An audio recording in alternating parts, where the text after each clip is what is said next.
Okay, so I wanted to give everybody three simple ways on how to lose fat. The first one is going to be eating less. Of course, sounds easier said than done, but it is a starvation mode, and I'll explain that. And then it's going to be more movement, and then it's going to be more voluminous foods. So I've been gaining, 10, 15 pounds this whole time for a bulk so I could put on some muscle mass.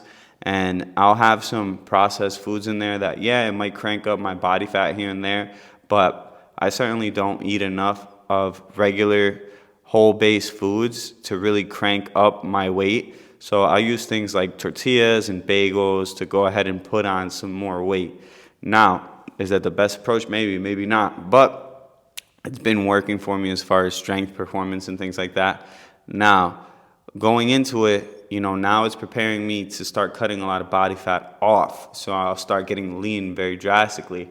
But how am I doing it? It's carb cycling and as well as like reducing some of the food so I can have less work to do with my calorie counting. So for instance, if I had a big burrito, I'm just gonna start losing the tortilla because I'm so disciplined in the fact that like I could just toss the tortilla and it's not gonna hurt me because I'm still gonna have a good amount of food and I'm not gonna be anxious to continue to eat. Now, other people have different diets and different processed foods that they're consuming in with being conscious of it or being unconscious of it in the sense of like they're addicted to these foods. And you might know of a couple foods that you might have a certain addiction to. So this is to help you out to go ahead and start cutting those addictions so you can address your foods as well as conquer your role with body fat if you're watching this video and you have some body fat that you want to lose. So for instance, if you had 3 cupcakes, every single day or 2 times a week or something like that, your first move is to cut 1 cupcake out. It's not to get rid of all 3 and just change your life drastically because that's not going to give you a sustainable lifestyle.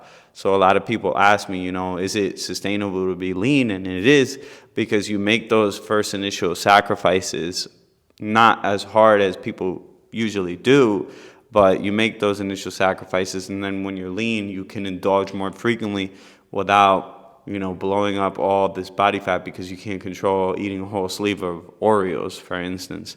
So like with me, I'm starting with that tortilla, and now the tortilla is gone. I still have my rice, my chicken, and my avocado. Now, when I find what keeps my weight, that's when you start making more sacrifices.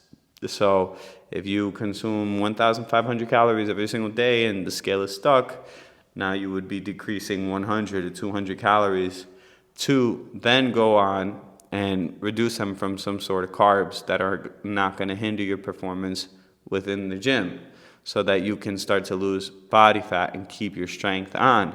So those are going to come from carbs and avocados. Now, carbs and fats, for instance. Now, moving on, if you can move more, that's going to help you as well. So even just getting 10 minutes of cardio or upping that to 20 minutes a day, nothing drastic where you have to do like 2 hours every single day, because we're looking for your sweet spot, how your body drops fat. So, that's what essentially is going to help you is when you start getting a routine that you can sustain. So maybe it's just walking 10 minutes every single day. And a lot of people will chuckle at that, but then I put them here, to train with me or to go on a walk or put it in the program and they can't sustain it. So even just walking 10 minutes is something sustainable that you can do that will start to pick up your metabolism and help you drop off body fat faster.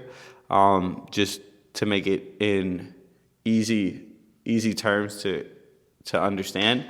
But also the last thing would be eating more high voluminous foods. So this is where your vegetables come into play. So a lot of people will start, cooking green beans and having things that they don't necessarily like in order to make themselves feel more satiated. But you need to find those vegetables that you can just haul down. So like for me, it's been lettuce and arugula, because I can make big bowls of that. And yeah, it's just a big bowl of air. But at the same time, it's kind of like some people just need to satiate the feeling of eating So as you go through it, you might feel like you're eating and then your body's like, okay, we have food. Or having more, rice cakes, for instance. Maybe you need to feel like you're eating more frequently throughout the day, because a lot of people will train their bodies to eat, every hour on the hour, every 3 hours, or every 2 hours, because they can't wait for that third hour. So you need to start training your body to wait. So, when you're picking your vegetable groups and things like that, think of how can you increase that and then start to decrease carbs. So if that helps, or it made you pick up more questions or things like that, feel free to reach out to me. And if you like this type of stuff, subscribe and comment below if you have any questions on any other topics that you would like me to cover.